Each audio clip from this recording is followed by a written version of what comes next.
Model kesihatan pada masa kini membuatkan Kerajaan Sarawak mahu menyegerakan penurunan autonomi kesihatan kepada wilayah ini. Timbalan Premier Sarawak Datuk Amar Dr. Sim Kuihian berkata model kesihatan yang diamalkan sejak 60 tahun yang lalu tidak lagi sesuai diaplikasikan di Sarawak.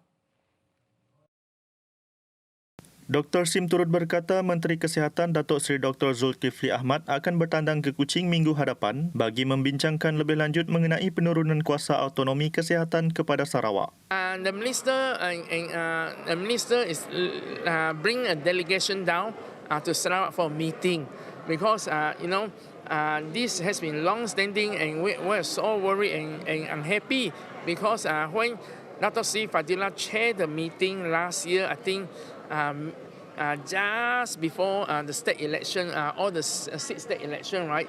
And Dr. Sri Fadila said we must done within 6 weeks. 6 months later, still nothing happened.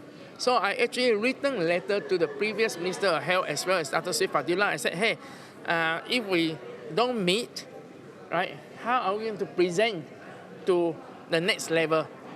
Yeah, because I can tell Premier and Prime Minister, but Premier and Prime Minister said, hey, the ministry hasn't done any recommendation.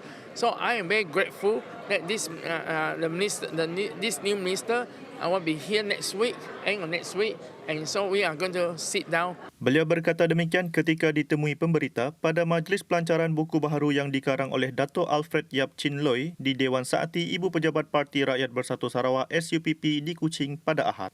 Sehubungan itu, beliau berkata, apabila Kerajaan Persekutuan bersetuju untuk menurunkan kuasa kepada Sarawak kelak, Sarawak akan menguruskan segala permasalahan kesihatan negeri.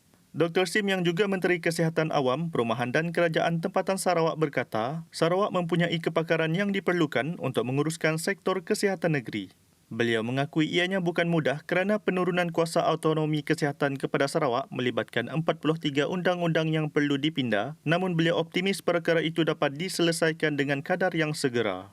Khamis lalu, Dr. Sim mengadakan kunjungan hormat ke atas Menteri dan Timbalan Menteri Kesihatan di Putrajaya bagi membincangkan mengenai isu autonomi kesihatan negeri, posisi Sarawak dalam Kertas Putih Kesihatan, 6% cukai SST ke atas TCM dan fisioterapi dan lain-lain.